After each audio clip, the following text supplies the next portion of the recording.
Hello everyone, welcome to another episode of TCG Talk, back today with another video. And in today's video, wanted to have fun. We haven't done a tier list in like 2 months, so as is tradition with a new set, we have to do a competitive tier list, throw our thoughts out there, create some discussion or some arguments, however you may look at it. But no, in all seriousness, I want to talk about the meta. I think it's gonna be a really cool meta.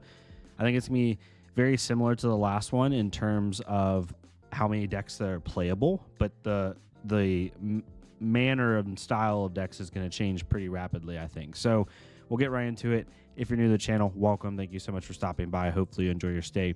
If you're a long-staying supporter, thank you so much as always. Feel free to check out the Discord down below, as well as the channel membership. Thank you all so much for the support. This month has been like, really quick, if y'all can give me 20 seconds, I've really enjoyed this month because I've taken time off when I'm doing stuff. Like, I haven't felt the need to put out a video a ton, even with the new set, but the engagement has been crazy. Like, we've put out like almost half the normal videos that we normally put out in a month, or about 60%, but we're still getting like the same, I guess, numbers. And not that I care about numbers, but it just shows like the support that's coming in through the channel.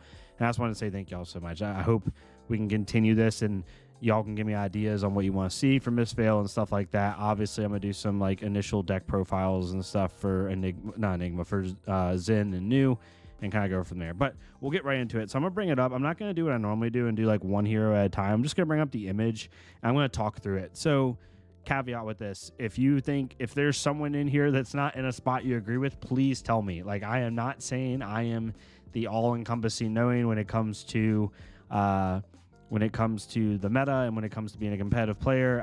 I like to talk about this stuff. It's fun, right? It's like the whole part of a new set. So definitely give me your thoughts if you disagree with something. I'm totally okay with it. Also, like, don't get upset if your hero's in a bad spot. Like, please prove me wrong. Like, if someone out there is a amazing Bravo player and can maneuver through some of these new decks, please do it. Like, it doesn't like hurt me to be wrong at all. So I did the tiers pretty simple. I don't think there's like an S tier. I think there's, like, as you can see right there, 10 heroes I think that are all like pretty high up there. And then there's just 3 heroes in Azalea, KO, and Levia that I think just are a cut above the rest. And I'll talk about why here in a second. Then we have top decks, which I think are just like, if you're truly trying to like top a big event, like, I think those decks are up there. Then we have good decks, which is, if I saw them in like a top 8, I would not be surprised. I'd be like, oh, okay, that makes sense. Like, it's not like I'm sitting here saying like, oh wow, how the heck, like, what run did they make to get there, right? The playable decks, that's what I think they are, although some of them do counter like stuff like Enigma and stuff like with Mistveil and Vincent. If I saw these decks in top 8, I'd be like, wow, okay, that's pretty surprising. I'd love to see their list, because they got either they're amazing player, maybe they got a little bit of gym luck, who knows, right? But it's pretty surprising to see that hero in a top 8 of a major event, right? And then playing for passion is, you're picking this hero because you love the hero, because there's just better options in that class, and the hero also just isn't in a great spot. And one of them is Arachne, which I love to death. So know that I did not make that tier list as a negative. It's just how it is. So the first thing we'll talk about is a cut above the rest. So I truly don't think there's an S tier deck in this format. I think there's 3 decks that do what I call hitting the win button, which is KO, Azalea, and Levia. All 3 of these decks now that Levia has Shadow Realm Horror and she can go more of a 2-cost, 1-cost game plan. Azalea obviously does Azalea stuff, right? 15 dominate red and ledger is a hell of a drug. And then KO now with Savage Sash, the new blue, and stuff like that, which we still haven't fully seen because there's only been like 1 event since that deck came out in the Balhar in Richmond, maybe 2. And I think all 3 of these heroes, their base power level is similar to the top deck section. The only difference, I think, with these 3 heroes as opposed to the heroes right below them is they have some games where if they just draw the right hand, you just lose. Like, you're not beating these decks, or it's very, very, very difficult to beat these decks if they do their powerful thing. And now you could say that about any hero in the game, or most any hero in the game, sure, right? Like, if Prism does her powerful stuff, gets some on hits, squeaks through, that's crazy. If Zen does back-to-back transcend turns and does 30 damage turns back-to-back, yes. But these 3 heroes at the top can just do the powerful thing extremely consistent, in my opinion, and they just win games, even games that maybe they shouldn't win, because of what their decks can inherently do. KO has Savage Sash and does KO stuff, right? I'm not going to go into it, but he can. Azalea with her Dominate and being able to just push damage that the opponent can't do anything about. I don't care how many D-reacts you run. If they turn 1, turn 2, 15 dominate you, especially if they're on Dreadbore, if you're a highly defensive deck, like there's nothing you can do, right? And then you have Levia. Shadow Realm Horror has completely changed that deck. I think the only thing holding Levia back is pilots, like skilled pilots that are willing to put in the time to play her. I am not a very skilled pilot on that deck, although I enjoy playing the crap out of it. It's just you have to put in so many reps in that deck. You know, have to know how to play it, how to maneuver it, how to play it in each matchup. But once you learn it, like it's insane. Like there's always, it's not a running joke. It's like what the Runaways say, that if Mansant was playing right now, Levia might be LL'd or close to it because he would be winning events, and it's because he's a skilled pilot. And there's a couple other Pat Eschke, like a couple people in the League of Levia Discord that have done really well, like the PQ RTN level. I'm hoping that she finally translates at the big events, because I think she's literally, it's just lack of talented pilots, and that's no disrespect to the current pilots. It's just she needs more of them, right? She needs more numbers at events, more representation. But those are the three that I think are a cut above the rest personally. I've seen a lot of people like KO and Azalea, I think are like the top two that people like will not argue are the best in the format. Not because they're like head and tails above everyone else. It's just they have these powerful things that they do that when they do them, they win. So that's the case with that tier. The next one's top decks. Like these are decks that like I think will frequent top 8s very consistently, because they all do something crazy. So Kano, I think Kano's actually pretty fine this meta. Like, so if Enigma, this is all early testing, right? Or early games that I'm watching from other talented players play, testing the new cards and stuff like that, right? This isn't just random Talishar thoughts. This is actually like watching like competent people play these matchups. If Enigma is on AB3, it's a little rough for Kano. But if they, for some reason, we did a lot of AB2 and AB3 like testing, and AB2, it actually feels pretty good for Kano. Really good for Kano. If it's AB3, it's still winnable, but it's a lot harder. But it's winnable regardless. Kano does pretty well in the new. I've done a lot of games on that. New can win it if she can get rid of his power cards, but it's on new to like force the Kano's hand. Kano can beat KO. It's a little rough, but you can, if he overextends too much. Levia is a little bit of a rough matchup for Kano, in my opinion. It depends on how that game, the early game goes in that matchup. Azalea is not fun. Kano can really hurt Azalea pretty bad unless she just like goes nuts. He has pretty good matchup in everything in the top 2 sections except Prism. Prism's a little rough, but I'm hearing that's getting better and better, and maybe Kindle will make it even easier. But he does pretty well into like everything else in the top, and I think he'll be fine. New, I expect New to just be a talented deck, especially at the RT and PQ level. She is so disruptive and so powerful in what she can do that I think that she's just gonna she's gonna be similar to Victor, and where she like can really dominate that level. But I also think she'll do well at the top. She has a rough illusionist matchup. You're gonna have to figure that one out. But I think she's good in Levia, good into Azalea, good into KO, unless they just high roll the crap out of you. It's winnable against Kano. She's good into aggro like Zen. That matchup can be a little swingy, but most of the time she's pretty good in that matchup. Pretty good in a Riptide. She can just fatigue him, especially if she doesn't care about running D-React. She just like forces his hand on stuff. Kasai, I think, is a little bit of an unfavored matchup, but it's not insanely. If you can keep them off gold and not let them raise an army, it feels pretty good. She does really well into the Guardian, really well into a Lava or the field. I think she's going to be a solid deck. Then Prism, I think Prism is kind of where she was last format, which is just a really good deck. If we see a lot of Enigma, I'm going to be interested to see where that matchup goes to start, because right now, again, this is all just early games. This can change, right? So don't crucify me if I have an opinion different than yours. Is Prism beats up on Enigma pretty bad, like actually really bad from what we've seen so far. And maybe that'll change. Enigma definitely can run some tech stuff, but right now, if Enigma becomes really prominent and perceived to be a really good deck, then I think Prism stock goes way up. She does struggle into Brute still, but she does pretty good in Azalea. She is going to beat up on New, in my opinion. Does good in the Kano. Does pretty good into aggro like Zen and Katsu, stuff like that. So I think she's in a good spot. I think a lot of the decks, before I go into the rest of the A tier, really depend on where Enigma is perceived to be in the meta early on. Not how good Enigma is, but how good is she perceived to be. If Enigma is perceived to be really, really good and she's represented very highly, you could see decks like Brute and Ninja just rise like a mofo because they're going to be able to do some to beat up on her a little bit. Whereas if she's not perceived that, or if she's kind of just in the middle, then some of these other decks will sprinkle up. And I think she's going to really determine what decks are represented where, depending on her like play.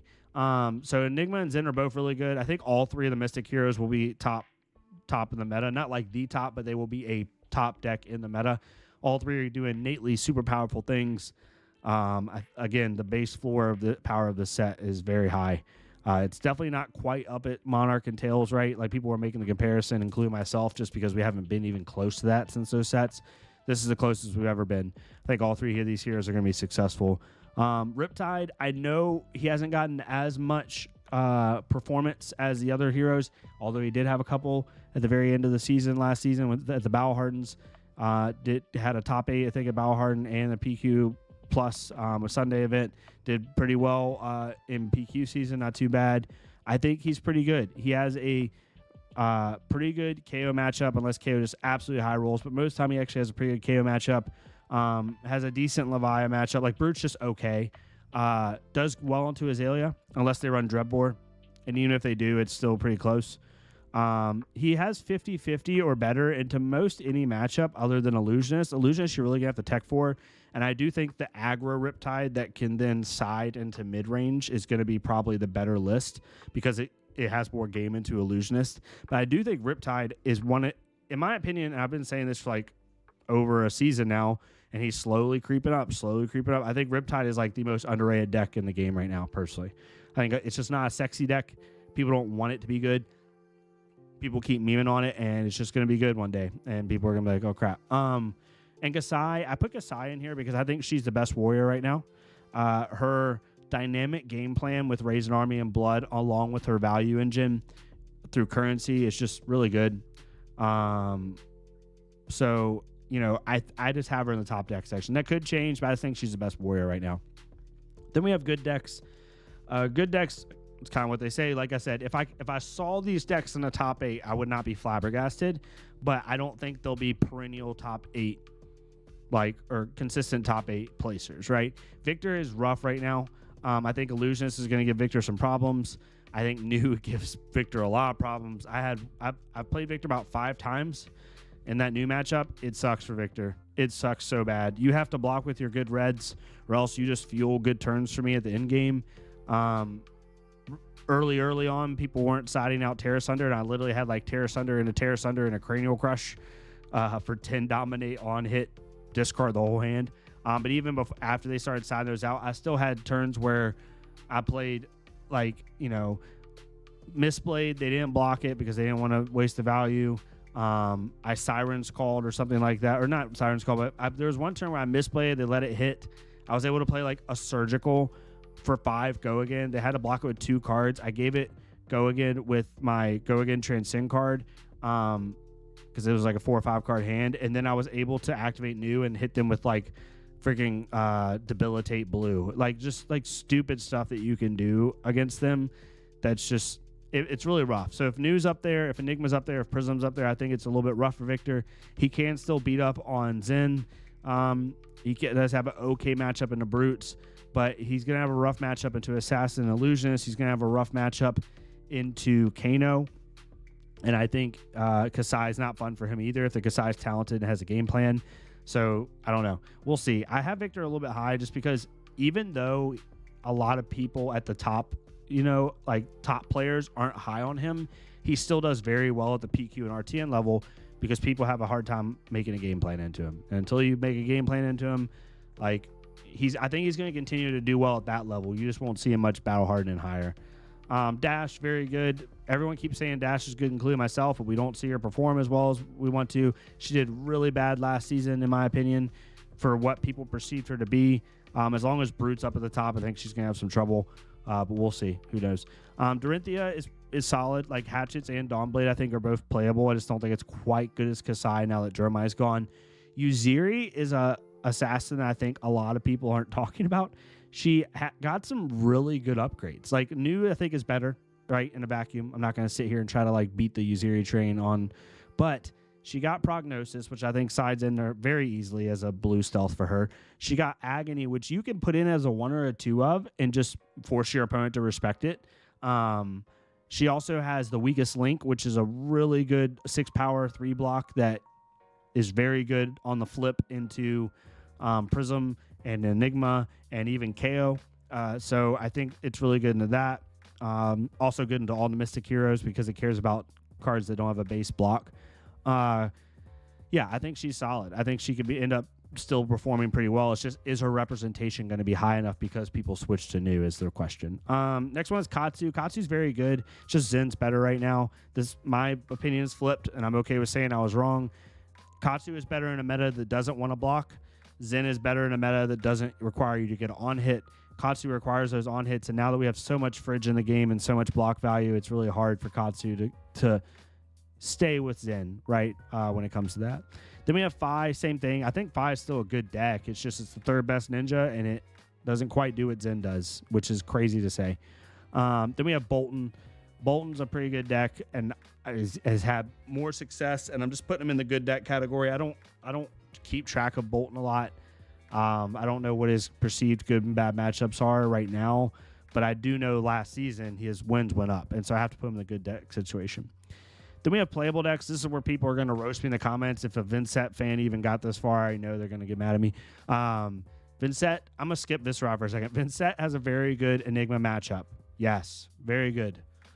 She has one on just an objective level. She has to prove to me that Eulogy actually makes the deck that much better. I agree it does, but does it make it good enough to make her like a consistent good deck in the format? Not a top deck, but a good deck. Like, does it make her get in the rung with Victor and all of them? We'll see. It might. And if she starts weighing a little bit more, especially at the smaller event level, then yeah, we'll raise her up. But until she does that, I can't just put her a bar up because she got one upgrade. Eulogy is a good card. It changes a lot for the deck. I've played against it a lot so far because a lot of people are trying it. But until she has the results, I'm not putting her higher. And then just the fact that she counters Enigma. First off, I'm not a Gray Illusionist player, but I played Enigma into Vincent a couple times. The game was close every time. And it was against a good Vincent player. It wasn't against a Talishar random. And we were both at single-digit life. You just have to play the matchup a little bit differently. You don't try to hold on to your board. You try to have a value engine, like block efficiently. It's not that bad. And if that matchup is not that bad, and that's Vincent's like main reason for playing, you know, she's still gonna, I think, struggle in the brute. She can't quite race them. Can't keep up with their power level. Azalea can really disrupt her really bad with stuff like Sleep Dart, Red in the Ledger, all that fatigue shot, all that stuff if they want to. New is a nightmare for her. I will beat this drum until I die, y'all. Like, I've played the matchup like 10 times now. It's not free. Vincent definitely can high roll and win the game. It's not like Oldhim Katsu level bad or Arachne Dromai, but it's definitely not favored. And any Vincent that says it's favored, I challenge you to go find a very good assassin player, because unless you're just high rolling every single game, you're not favored into that matchup. Not good for her. Not really amazing for her in a Prism. It's going to be hard for her to race aggro. Like, it's like a 50-50 matchup. I just don't know. And we'll have to see. Hopefully the results prove me wrong. She's a cool-ass deck. I played her for a little bit, but she has to do stuff for me. Same with Viscera. He does have some good counter matchups at the top of the meta, but we just have to see what he can do. And I think most people that are playing a Rune Chant-based hero are going to be on Vincent, so I don't expect Viscera to get a lot higher. Reinhardt, I want to be good. It's just the other two brutes are better right now. It's not even that Reinhardt's bad. You honestly can put Reinhardt at the bottom of a good deck probably. It's just he's not as good as Levi or KO, and that sucks. When you're the 3rd best hero in your class, how high can you really be on the tier list? You know what I'm saying? That sucks because I think KO is my least favorite brute to play. Levi is my most favorite, and Reinhardt's in the middle. Same with Max. I want Max to be good, and I think Supercell is a good upgrade, and I think with Dromai gone, Max definitely rises. I could easily see Max being in the middle of the good deck category. I just need to see the results, right? These heroes are kind of where Bolton was a couple formats back, where people were like, okay, Bolton's better now. It has better cards, but we needed to see the wins first to like start to respect Bolton a little bit more, and now he has, right? So decks like Max and Vincent are kind of where Bolton was, in my opinion, 2 formats ago, where the deck was perceived to be much better, but we just needed to see the results to like confirm that, right? And then we have Playing for Passion. It's just how it is. Olympia, I do think the new card is busted. We saw Josh Lau on the card guys blue pitch, even though he lost that match, to get like 18 value on block of armor was just insane. But we need to see how it does, right, in the long term to see if it's worth it. Same thing with Teklo. Teklo's going to struggle a little bit, I think. I think if New is prominent in the format, Teklo, it's so bad. You can't block with an Evo. I mean, you can. It goes to banish and you can play it, but like once it goes onto your equipment stack, like you can't use your equipment to block stealths, which Teklo kind of had that a little bit into Assassin before because of Shred, but you could kind of like see how many Shreds were left in their deck and like take that chance. Now you literally can't block a stealth attack with your equipment that's been equipped, or else it kills it, and that just sucks. That's like almost reason enough for me not to play the hero. But the hero, I think, is just going to struggle in general. There's going to be some good aggro in the format with KO and Levia and Azalea and Zen. I think he's going to struggle in all of those. Yeah, I need to see Teklo do better. Bravo is in the dumps. There's going to be talented Bravo players that perform with the hero, and I will not argue it. But in a general meta sense, Bravo is bad right now. Very, very bad. He's not even the best Guardian. He's not quite Betsy tier, but he is in the Playing for Passion. There's no reason to play Bravo other than liking Bravo over Victor. There's just not. And New is going to make it way worse. Arachne, same thing. I love Arachne to death. My favorite hero in the game. There's just no reason to play it anymore. They are just not as good as Uziri. They're not as good as New. And then I pulled this puppy in my pre-release, and that pretty much sealed it for me. So we're going to be playing New, a little bit of Uziri, and then Betsy. Betsy's Betsy. Betsy is like what Azalea used to be. Remember in the old tier list when it was like Azalea tier? It's Betsy tier. If I was on the live version right now, I would make another step below this and put Betsy for Betsy tier. But yeah, if anyone disagrees with some of these, that's totally fine. Let me know your thoughts down below. Maybe you've had a different experience than me. I'm speaking like game wide. I'm not speaking at the calling level or at the PQ level. I'm trying to say like general perception of the meta from a top to bottom. I'm not just talking from a top player perspective, because that would change obviously a little bit. But yeah, let me know what your thoughts are down below. I'd love to hear it. Thank y'all so much for watching this. If you like this type of content, maybe leave a like, comment, or subscribe. If not, it's completely fine. Go to another creator, leave a like, comment, subscribe on their stuff. Let's get more people seeing this game, y'all. This is a great set. Let's have some fun with it. And yeah, I'll see y'all next time on TCG Talk. Thank y'all so much.